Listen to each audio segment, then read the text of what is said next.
Hello everybody and welcome back to World of Warships Legends. My name is Spartan Elite 43 and tonight we are wrapping up our Path to the Iowa series with none other than the Iowa herself. Now, before we get into this, I gotta say a few things, which is there are going to be several builds shown in this video, just as a heads up. These are different builds that I have experimented with. Your mileage may vary, okay? So keep that in mind.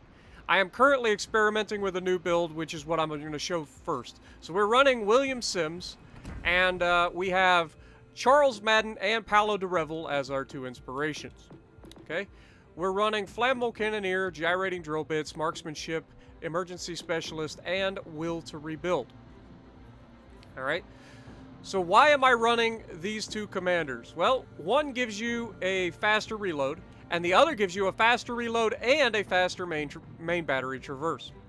So with this build, and the fact that we have our last perk, instead of being Artillery Plotting Room, we're running Main Battery Mod 3, we've got our Iowa's reload all the way down to 24.5 seconds, which is fantastic. You want to catch some people off guard? Reload your Iowa every 24 seconds.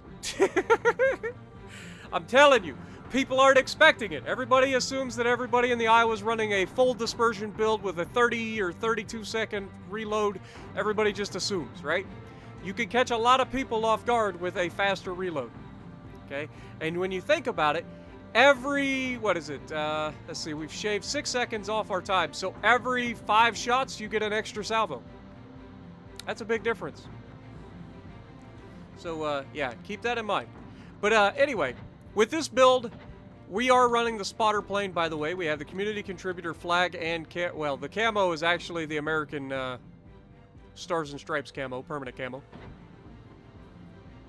72,800 hit points with the Iowa. 25% torp reduction, which we all talked about multiple times. The artillery is 9 406mm 50 caliber main guns. I believe, yeah, they are the Mark 7s. Firing range is 19.1 kilometers with this build. Reload is 24.5 seconds with a 34.8 second 180-degree turn time on the turrets, which is fantastic for a battleship. HE shell damage of 5,700 with a 36% chance to set fire. AP shell damage is 14,410.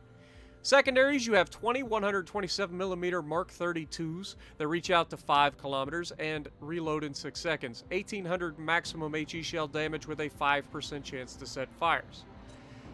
AA defense, you have 64 20mm Ehrlichen Mark 20s that do 195 damage per second and reach out to 2.4 kilometers. Then on top of that, you also have 19 times 4 40mm Bofors, which is, let's see, 19 and 19, that would be 4, well, that'd be 38. So 38 and 38 would be 76? 76, guys? It's a lot of guns. 76 40mm Bofors. I probably got my math wrong, did it in my head. Somebody's going to make fun of me. But 302 damage per second with a 4.2 kilometer firing range. And then, of course, you've got the dual-purpose secondaries. So you've got 20 127 Mark 32s that reach out to 6 kilometers and do 151 damage per second. Meaning that the Iowa has one of the best AA defenses in the game. If not the best. It's up there. Okay? Maneuverability. 27 knot top speed with this build. You've got a 920 meter turning radius with a 21.4 second rudder shift time, which is not good. Iowa's strong suit, not turning. Okay, concealment. 14.7 kilometers by sea, 12.3 by air, 2 is always guaranteed, and 14.8 kilometer while firing in smoke. Armor. As you can see, Iowa's very well armored. Okay, this is something that a lot of people give the Iowa grief about. They're like, oh, the Iowa's, it's got crap armor. No, it doesn't. The thing is fantastically armored. You just got to keep the bow pointed towards the enemy. But you got 32 millimeters of bow plating over the front and the rear of the ship. Then, of course, if you take that off, you can see that the biggest issue with the Iowa is this citadel. It is right at the waterline, if not, it's very close to the waterline, okay? But it is a very long ship, and it is a very easy citadel to hit when you are at any sort of range. Up close, a little harder to citadel in Iowa, but at any sort of range, any like shells coming in at any sort of angle are just going to go straight through down into that beautiful citadel that is the Iowa. But the Iowa does also have some nice angling on the side plating as well, which kind of helps with some of her tankiness. Okay, let's get rid of that. Look at the long reach, above average main battery range. Hit them before they can hit you. She's fast, above average maximum movement speed. She has big guns. The ship is armed with high caliber main battery guns. Iowa, one of the most powerful battleships of World War II. This ship was designed for escorting attack carrier forces. She surpassed the speed of all battleships in the world. The battleship survivability was significantly improved owing to a novel and powerful torpedo protection system and fundamentally different armor protection system featuring an internal armor belt. She entered service in 1943, and there were 6 of them in the series, but there were only 4 of them built. You had Iowa, you had New Jersey, then you had Missouri, and then Wisconsin. I always forget about Missouri for some reason, but yeah. Battleship 61 is the Iowa, Battleship 62 is New Jersey, Battleship 63 is the Missouri, Battleship 64, and the last battleship the United States ever built was USS Wisconsin. All right, so why did I say there were going to be multiple builds? Because there are multiple different ways to play the Iowa. Okay, for my builds, I tend to go, I've been experimenting with a faster reload rather than a full dispersion build. Namely because I like to get as many shells out as possible. Okay, I'm of the mindset nowadays that not necessarily quality is the best. You know what I'm saying? It's sometimes quantity over quality. So let's go, what would I do otherwise? Well, let's show the normal build. Let's go ahead and throw Azure Lane Scharnhorst up in here. There you are. Go ahead and boost that adoption. And then swap out Paolo de Revel for Andrew Cunningham. Okay, this is the build that people tend to go for when they want, where'd you go? Did I already pass it? I think it did. Yep, right there. Andrew Cunningham. This is your full dispersion build, right? What was the other thing? Oh, we gotta put the dispersion mod on there, right? So I'm spending a lot of gold and XP and stuff trying to showcase these builds, by the way, so you're welcome. But yeah, with this build, this is what you can expect. First of all, you're going to have much more accurate salvos. But your reload is also going to be 32.7 seconds. Okay? So keep that in mind. There are different things that you can do to tweak it, but if you want a full dispersion build, this is what I recommend. So if you look at our commander, again, we are running Scharnhorst and Andrew Cunningham. I highly recommend not going for the extra range, the reach out. You should probably go for the emergency specialist. There's a lot of fire starters out there nowadays. Highly recommend emergency specialist over reaching out. You don't need 21 kilometer range or 22 kilometer range, whatever it ends up being. You don't need it. If you're shooting at 22 kilometers, you're absolutely useless to your team. Just saying. Okay, so keep that in mind. So this is the dispersion build. Okay, it doesn't change a whole lot except for the gun handling. Like I said, it makes your gun more accurate and your slower reload time. It's actually 30-second reload time. The 180-degree turn time is 32.5 seconds. So keep that in mind. All right. Okay, so let's go back and show you guys the full range build, which I don't advocate for at all. Okay, if you're going full range, I highly recommend that you do not.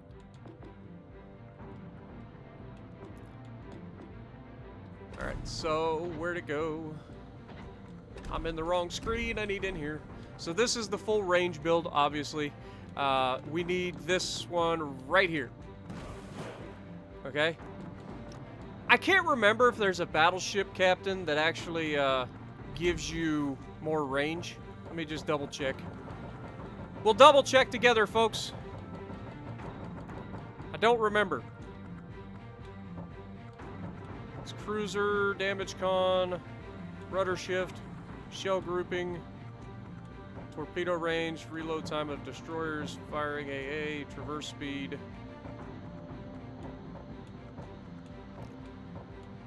AA damage per second.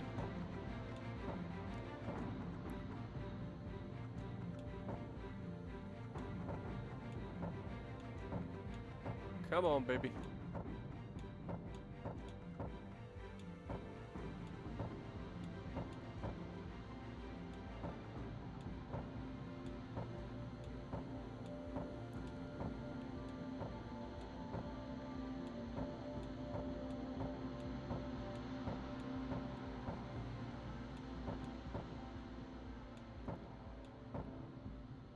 There it is. It's Megatron. I couldn't remember. I thought that there was, but I couldn't remember it. Alright, so let's go ahead and boost that adoption. If you want to go with a full range build, this is what you can expect out of your guns. That is 20.8 kilometer range. Alright, that's absolutely ridiculous. You throw a booster on that? That's without a booster, by the way. You throw this booster on here? 21.5 kilometers. Alright? That's insane. But yeah, that's a range build, Iowa, if that's what you're into. But I highly recommend that you do not. You need to learn how to angle. You need to learn how to position yourself. Take advantage of being closer to the enemy. Trust me, once you figure it out, you will be so much happier that you learned rather than sitting at maximum range, okay? Just because you can sit at 22 kilometers or 21.5 kilometers and hit things doesn't mean you should all the time. Okay? All right. So what is the final build that I've seen, well, that I've tried? That is the tank build. And I honestly don't recommend the tank build at all. Not on the Iowa. Massachusetts is fine with it. We'll just show it on the Massachusetts, actually. So let's go ahead and add the premium battleships in here. So if we show the Massachusetts, you can see I'm running Willis Lee as our commander. We're running Andrew Cunningham and Franz von Hipper as our inspirations. We're running not one for the nuisance rather than the brawler perk because I don't like losing my main battery range. This cuts your range by 10%, okay? It also gives you a reload buff, but it's really not worth it in my opinion, okay? That extra range comes in handy so often. Just being able to hit out to 17 kilometers comes in so handy, okay? 15 is not enough in a battleship. All right, we are also running Porcupine, Firefighter, Master Mechanic, and Will to Rebuild. Now, you could swap Will to Rebuild here for Fight Fire with Fire if you are going solo brawler build on a Massachusetts or an Iowa, but it's really, you know, viewer's choice. Personally, I prefer the Will to Rebuild because when you need to, this perk is overpowered as crap. If you can get somebody to stay close to you, you can survive a long time against a lot of crap, okay? It's insane. But, yeah. Again, I don't recommend the brawler build on a Iowa, okay? It just doesn't make a whole lot of sense. Secondaries, yes, you have some, but they're not really amazing in a secondary build. You only have 20 of them. So, and they don't hit that hard, and they're kind of slow firing. So, not a big thing. And then on top of that, the Iowa secondaries maxed out, I think, is 7.5 or 7.2 kilometers, something like that. Not going to show you that build as far as like the actual stats. I just wanted to make you guys aware that there are other ways to play it, even if that's not what I do personally. So again, this is the maximum range build. If we swap this back over to Andrew Cunningham, before I forget.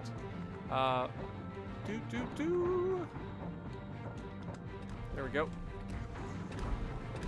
All right, so let's take a look at this gorgeous ship. Now, a lot of you guys pointed out in the live reaction that I did to the new American battleships that the ship that we were looking at from the perspective of the Georgia was actually an Iowa, and it looked so tiny that I didn't believe it was an Iowa, but after watching it back, it's totally an Iowa. But it looks so tiny when you're on board the Georgia. But yeah, 100% at Iowa. This is a good-looking ship. You guys know how I feel about the Iowas. You know how I feel. We're getting ready to go to see our second Iowa class, which is USS New Jersey, at the end of next week. So, yeah, with that being said, let's get to the gameplay. Alrighty, so we're going to be on Greece, and we're in the Iowa. Now, I play the Iowa pretty aggressively, okay? Not saying that everybody should be this aggressive all the time in their Iowas. It just depends on how much you enjoy playing the ship. If you play it a lot and you know what it's capable of, by all means, be aggressive, okay? But one of the things that you've got to pay attention to with this ship is the broadside. If you give a broadside to people, they will punish you. The Iowa is known as being one of the easiest ships in the game to citadel, all right? It's right up there with Yamato. It's right up there with Champagne, okay? It's a very easy ship to citadel when it comes to being broadside on. So do not go broadside on. 90% of the time in the Iowa, you're probably only going to be firing the front guns, okay? And that is solely to protect you. If you're firing the rear guns all the time and you're sitting out here like what I'm about to do, I'm about to showcase the strength and the weakness of the Iowa's full broadside. Are you ready? It's going to be good. I promise. But, just keep this in mind. Now, we're on Greece. It's a small map. Everybody knows it, right? The Iowa, not exactly a sneaky battleship, especially considering we don't get a chance to use the concealment system mod on our battleship like, say, the Yamato does. Which is why the Yamato has a 1 kilometer, like 1.5 kilometer advantage on getting detected at the beginning of a match, which is insanity when you think about the size difference between an Iowa and a Yamato. Now, don't get me wrong, the Iowa's a large ship, and it's not that much smaller, but it is still quite a bit smaller than the Yamato. So the fact that the Yamato can be sneakier than an Iowa is actually ridiculous. But we get the first shot off, and you can see, even without a full dispersion build, we get a beautiful salvo, 15,000 damage. Didn't quite lead him enough to catch that beautiful Citadel shot, but we still got 15,000 damage off of him. That was a solid grouping, and we get immediately rewarded by getting smashed back. Like somebody just hit us for like 20k. But that's, again, the weakness of the Iowa being full broadside. Now, we get another shot out at the Champagne, and this one also going to be a beautiful salvo. We get 4 penetrations and 1 overpin, bringing us up to 30k. So we basically, we scored 30,000 damage in the first 2 salvos of the game. That's insane. That's really good. And that's without a Citadel. Okay, now we're measuring up the other Iowa. We don't have a shot at him. And now we're getting into that point where in the Iowa, I like to get stuck in. Okay, we've been aggressive. We pushed to a forward position. We've got an island here to cover us. We've got a Nelson, which is just, you love to see it. I overmatch his bow all day long, and I can citadel him if the game allows me to hit him. But that dispersion was god-awful. And again, this goes back to not using a full dispersion build in this game, so I can expect some of those salvos that are just absolutely ridiculously bad at times. Now, the Alabama fires back at us and manages to knock a lot of damage off our Citadel, or not our Citadel, our superstructure, sorry. But we're going to get a shot here, and that one's a much tighter grouping, much nicer, gets into the cheek, and manages to take out the Nelson, or I say, I am all over the place. I am so wrong right now. I don't know what I'm talking about. But we Citadel the Nelson. We don't take him out. Now, this Nelson's going to get to stay around for a lot longer than I really, anticipated him doing. But that being said, this Nelson, I appreciate a Nelson who's willing to sit out here and slug with armor piercing. But this dude, if he'd have loaded HE, he would have probably killed me in this one. Because it took me a long time to get rid of this Nelson. Okay, a long time. I know where I need to hit. I'm trying to hit the front of his ship into that side plating on the bow or through the bow and citadel him. I know I can do it. But he disappears for a second. I get ready to shoot the Alabama. He gets lit back up, so we try to take the shot. Are we going to get it over the island? It looks good. 1 or 2 shells hit. Yep, and we managed to destroy a gun and get another 4,200 damage or so. Now, Alabama was looking like he was about to come out. And again, I'm using this island as a shield, but also as a... I'm paying attention to the minimap. Notice on the minimap, the Ochakov came out here. So I'm looking over and look at these guns rotate around. Now, I know my guns are a little bit slower rotating than the standard dispersion build because of the main battery mod that we have rather than the gyrating, or not gyrating, the artillery plotting room. But we're going to try to get a shot out here at this Ochi. Ochi was going really slow, and unfortunately, I just completely goobered that shot. That's all on me. I was expecting him to be going a little faster out of that turn, especially with me looking at him. But nope, he took his time, and he got away with it. Now, we get hit for 4,500 damage there. A little bit of a fluke shot through the bow. Not really, but kind of. Probably hit at the, like, perfect spot at the upper plating. Just enough to give him a penetration. But look at this. The dispersion that we're getting on this Nelson is actually saddening. It'll drive you crazy. Because I know I can delete the guy if I just get one good salvo. But the shells are going everywhere. And again, that's why I experiment, right? Is it better for me to go with a full dispersion build, or is it better for me to have a hybrid build? Like, this is why I check, I test. And there, I thought I was going to be fine, but the Nelson managed to move forward just enough that we actually started derping into the island. So notice I start reversing a little bit. I've got to be careful reversing, because we know that people on my right can get shots over the island on me. And there are people on the right that could actually punch me pretty hard. Now, we've got a Monarch to my left. This Monarch and I are going to be holding hard, man. Holding hard. And again, just an absolutely disgraceful shot out of the front guns. And I promise, my dispersion has not been this bad every game. Otherwise, I would have went back to a full dispersion build by now. But no, it's just one of those things. I get a bad game occasionally with the dispersion. But yeah, we're going to go ahead, push out here, and try to get rid of this Nelson. He's going to give himself up. At this angle, it's easy mode. Even shooting his belt armor, I'm going to go through it at this angle. But we actually derp the guns, fire a little too soon, thinking I was going to be able to fire the front guns over the island or around the island, and I completely potatoed. Luckily, Monarch gets a very good shot through the bow of the Nelson, and he's going to get finished off by the guy to my left, which is an Alabama. Now, I pushed out, and I did not see the Champagne on my right pushing up to come back over and support his team. Now, here it says we don't have a shot, but I took the shot anyway to see if I could sneak it around the island on him before he gets going in reverse. Unfortunately, I wasn't able to, and I believe it's right about here that we're going to get hit by the Alabama and then hit by the Champagne on my right. And I look over to the Champagne on my right, and I'm like, oh, Jesus, this is not the ship I want to be giving the broadside of my Iowa to. I am slightly angled, but it ain't much, and it ain't going to help much. So I need to, A, try to shoot him, and B, try not to get obliterated here. And so you see I'm in full reverse, trying to get this thing in reverse as quickly as possible. We get a couple decent little chunks off of the Champagne, and I believe it's at this point I'm in chat. I'm like, dude, Battleship, can you please move up with me? Please. I've screwed up. And to his credit, the Monarch actually does push up.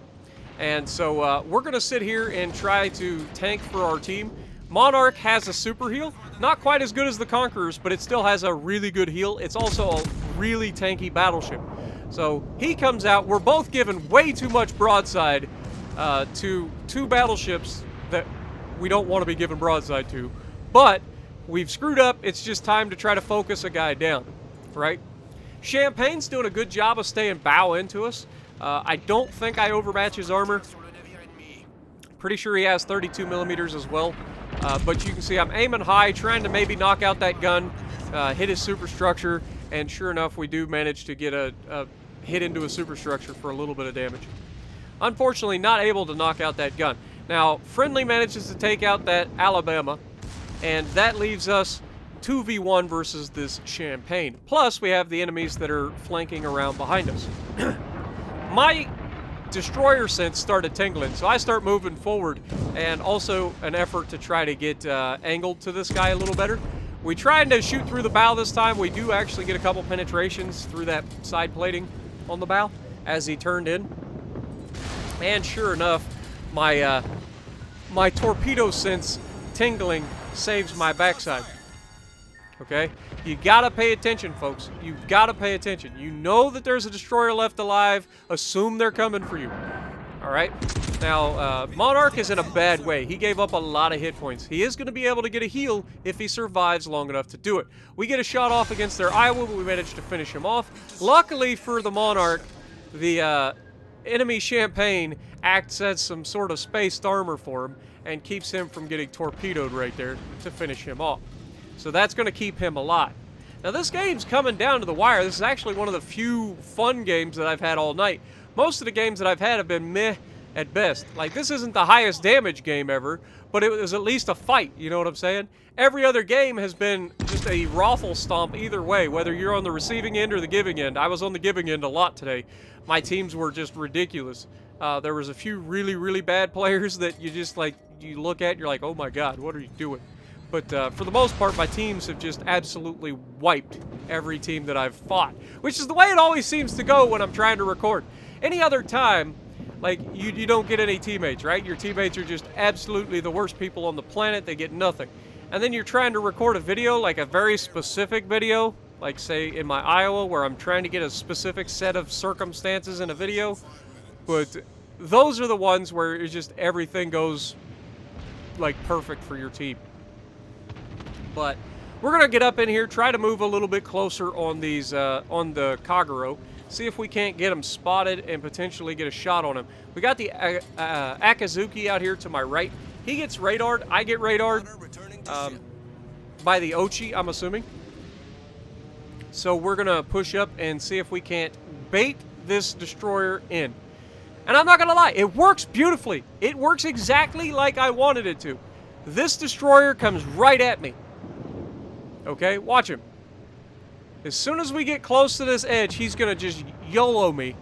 And there it is. 3 kilometers, that's my guaranteed acquisition kicking in. And of course, in true Spartan fashion, we leave him with just enough to dump all of his torpedoes. Or at least one set of his torpedoes. But because we knew it was coming, we slow down, we turn in, we're able to avoid getting the kill. Like, we're not dead. And because of that, we're going to get a shot at this Ochi. And again, these are shots that we wouldn't be getting if we were still, like, with a regular Iowa build. This 24-second reload is pretty nice. But he goes dark. We did get a small hit on him, unfortunately. Overpins 5 kilometers is to be expected. It is a Russian cruiser. Got all of the plot armor that you could ever ask for. You know, no armor being best armor, all of that. But I don't understand how I can just completely not murder a destroyer at point-blank range that had no health. Like, I did just enough to leave him with enough damage to go around and drop torps. He should have died before he ever got those torps away. But here, we've got a shot over the island. We're going to take it on the York. Using the auto-aim feature. And we managed to, of course, Citadel him and take him down. You gotta love it. But then we back up. We've got our guns almost loaded again. Once again, getting these shots. If we can get the shot within 6 seconds of being loaded, this would have been a shot that you wouldn't have had in the regular dispersion build Iowa. And sure enough, there it is. As soon as it's loaded, we got another shot. And we managed to finish off the enemy Ochikov and win the match.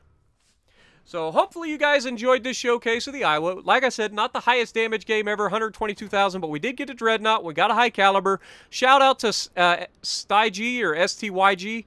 Much appreciated dude in the Monarch. Fantastic. And also Alabama over there doing things with 2,500. 3 battleships with 2,300 plus base XP on the same team. Not bad. So if you like what I'm doing, punch the like button. Leave a comment below. Subscribe to the channel if you haven't already. And as always, I will see you in the next video.